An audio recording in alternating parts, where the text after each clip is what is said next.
সব নবীকে আল্লাহ একটা করে দোয়া দিয়েছেন, নবী দোয়া করলেই কবুল। সব নবীরা ওই দোয়া করে ফেলেছে দুনিয়াতে।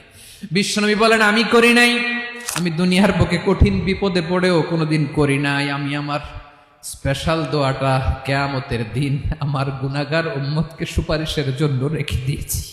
আজকে আমি তোমার দরবারে দাঁড়িয়ে কিয়ামতের দিন ওই দোয়াটা করছি, আল্লাহ আমার যে উম্মতের হৃদয়ে যাররা পরিমাণ ঈমান আছে, আমার একটা উম্মতকেও তুমি জাহান্নামে ঢুকাতে পারবা না। বিশ্বনবী একবার ছাগলের রান খাচ্ছিলেন, খেতে খেতে বিশ্বনবী বলেন আনা সাইয়্যিদুন নাসি ইয়াউমাল কিয়ামা, আমি কিয়ামতের দিন সর্বশ্রেষ্ঠ হব, মানুষের মধ্যে সর্বশ্রেষ্ঠ সেরা আমি বিশ্বনবী। আলহামদুলিল্লাহ পড়েন। বিশ্বনবী বলেন সেদিনটা বড্ড ভয়ঙ্কর, সেদিন কেউ কারো কোনো উপকারে আসবে না, বন্ধু বন্ধুর কাজে আসবে না, স্ত্রী স্বামীর উপকারে আসবে না, স্বামী স্ত্রীর উপকারে আসবে না, পীর সাহেব মুরিদরে বাঁচাতে পারবে না, মুরিদ পীর সাহেবরে বাঁচাতে পারবে না, নেতা কর্মীর পরিচয় দিবে না, কর্মী নেতার পরিচয় দিবে না, ভাই বোনকে চিনবে না, বোন ভাইকে চিনবে না, বাবা তার সন্তানকে চিনবে না, মেয়েকে দেখে মা দৌড়ে দৌড়ে পালাবে।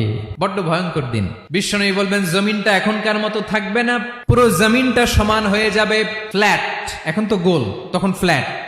সবাই এক জমিনের উপরে দাঁড়াবে, সূর্যটা মাথার কাছে চলে আসবে, সূর্যের গরমে মানুষের মাথার মগজ গলে গলে কানের ছিদ্র নাকের ছিদ্র দিয়ে বেয়ে বেয়ে পড়বে।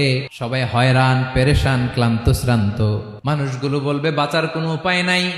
50,000 বছর মানুষ এরকম দৌড়াবে, চিৎকার করবে, কাঁদবে, বাঁচার কোনো উপায় নাই। সবাই বলবে আহ, আল্লাহ যদি বিচারটা শুরু করতো, যা হবার হবে, আগে বিচার শুরু করুন। বিচারই শুরু হয় না, বিচার শুরু হইতেই 50,000 বছর। আল্লাহ, 50,000 বছর, 5,000, 15,000 না, 50,000 বছর এরকম যাবে। মানুষগুলো কাঁদতে কাঁদতে বলবে চলো আমরা আদম আলাইহিস সালামের কাছে যাই, যেন আল্লাহর যে সুপারিশ করে, আল্লাহ আপনি বিচার শুরু করেন। কিয়ামতের ময়দানে সবাই মিলে সাইয়েদনা আদম আলাইহিস সালামের কাছে যেয়ে বলবে ইয়া আবাল বাশার ইয়া আউয়ালাল আম্বিয়া, ও আদম নবী আপনি দুনিয়ার বুকে প্রথম নবী, আল্লাহ নিজ হাতে আপনারে 60 হাত লম্বা করে বানিয়েছেন, আপনার সম্মানে ফেরেশতাদেরকে সেজদা দিতে বলেছেন, দুনিয়ার প্রথম নবী প্রথম মানুষ আপনি, আপনি আল্লাহর যে সুপারিশ করেন যেন আল্লাহ বিচার শুরু করে। আদম আলাইহিস সালাম বলবেন আমি পারবো না, কারণ আল্লাহ আমাকে একটা নিষিদ্ধ গাছের কাছে যেতে নিষেধ করেছিল, আমি ভুল করে এই গাছের ফল খেয়েছি। নাফসি নাফসি, আজকে আমার কি হবে আমি জানি না, আমি বড় লজ্জিত। আমারে যদি আল্লাহ জিজ্ঞেস করে কেন খাইছিলাম, আমার কোনো উত্তর নাই, তোমারে বাঁচামো কেমনে আমি? নবীরা থার করে কাঁপবে সেদিন। আদম আলাইহিস সালাম বলবেন আমি পারবো না, মাফ করো আমাকে, আমি পারবো না, ওই যে ভুল করে গন্ধম খেয়ে ফেলেছি, নিষিদ্ধ গাছের ফল খেয়ে ফেলেছে, আমি বড় লজ্জিত অনুতপ্ত, আমি পারবো না। আজকে আল্লাহ এত রাগান্বিত হয়েছে, আগে কখনো আল্লাহ এত রাগান্বিত হয় নাই, ভবিষ্যতেও আল্লাহ কখনো এত রাগান্বিত হবে না, আমি পারবো না। এক কাজ করো, তোমরা নূহ আলাইহিস সালামের কাছে যাও। কোন নবী? লোকেরা এবার পাগলের মতো দৌড়াতে দৌড়াতে আল্লাহর নবী নূহ আলাইহিস সালামের কাছে যেয়ে বলবে ইয়া নবী আল্লাহ নূহ আনতা আউয়ালুর রাসূলি ফিল আরদ, আপনি জমিনে প্রথম রাসূল। আদম আলাইহিস সালাম নবী ছিলেন, রাসূল ছিলেন না, এই দুনিয়ার বুকে প্রথম রাসূল ছিলেন আল্লাহর নবী নূহ আলাইহিস সালাম।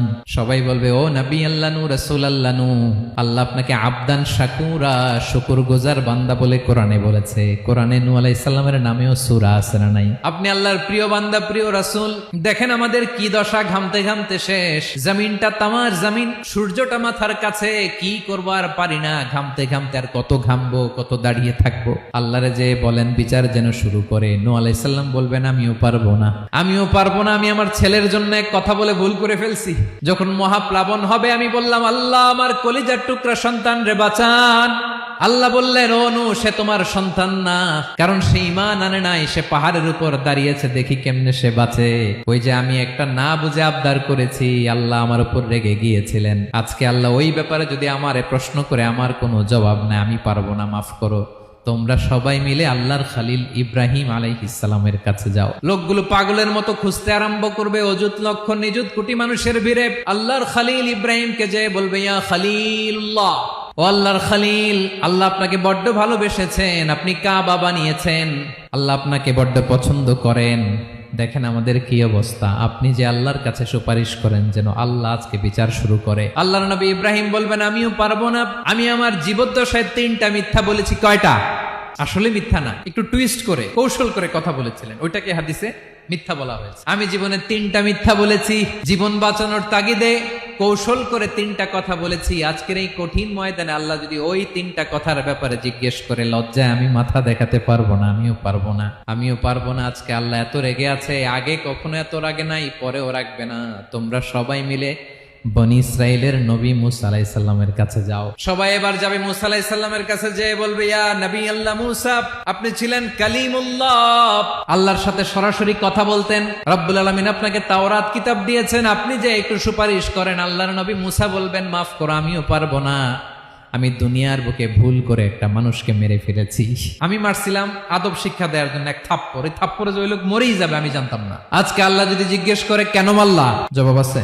ওই লজ্জায় আমি অনুতপ্ত, আমি পারবো না, আমার এই কথা বলো না। আজকে আল্লাহ বড্ড রেগে আছে, আমি পারবো না। তোমরা আল্লাহর নবী ঈসা আলাইহিস সালামের কাছে যাও। কিয়ামতের ময়দানে মানুষগুলো পাগল পাড়া হয়ে আল্লাহর নবী ঈসা আলাইহিস সালামের কাছে যাবে, যে বলবে, নবী ঈসা আপনি রূহুল্লাহ, বাবা ছাড়া আল্লাহ আপনাকে বানিয়েছেন, ইনজিল কিতাব দিয়েছেন, মৃত মানুষকে আপনি জীবিত করতে পারতেন। আজকের এই কঠিন বিপদের দিনে আপনি আমাদের সাহায্য করেন। আল্লাহর কাছে যে বলেন যেন বিচার শুরু করে। ঈসা আলাইহিস সালাম বলবেন, আমিও পারবো না। ইন্নী উবিদতু মিন দুনিল্লাহ, আমার উম্মত খ্রিস্টানেরা আল্লাহরে বাদ দিয়ে আমি ঈসার ইবাদত করেছে। আমার মা ম্যারি আর আমাকে ডাকতো জেসাস ক্রাইস্ট, আমার ইবাদত করেছে। যদিও আমি আমার ইবাদত করতে বলি না, ঈসা আলাইহিস সালামও ইবাদত করতে বলেছেন একজনের, তিনি কে? আল্লাহর নবী ঈসা আলাইহিস সালাম বলবেন, আমিও পারবো না। আজকে আল্লাহ অনেক রেগে আছে, আমি পারবো না। তবে একটা পরামর্শ দিতে পারি, একটা সাজেশন দিতে পারি। আজকের দিনে এই কঠিন মুসিবতের কালে, এই কঠিন সময়ে কেউ আল্লাহর দরবারে দাঁড়িয়ে একটা টু শব্দ করার ক্ষমতা কারো নাই, একমাত্র আখিরি জামানার পয়গাম্বর বিশ্বনবী মুহাম্মাদুর রাসূলুল্লাহ ছাড়া। মানুষগুলো এবার আগুনের মধ্যে পানি দিলে যেমনি আগুন নিভে যায়, দাউ দাউ করা হৃদয়ে জ্বলন্ত আগুন তাদের ঠান্ডা হবে। কিয়ামতের ময়দানে ওই বিভীষিকাময় সময়ে মুসিবতের কালে মানুষগুলো পাগল হয়ে বিশ্বনবীকে খুঁজতে আরম্ভ করবে। সবাই মিলে বিশ্বনবীর কাছে যেয়ে বলবে, ইয়া রাহমাতাল লিল আলামিন, ইয়া খাতামান নবীন, রাহমাতাল লিল আলামিন।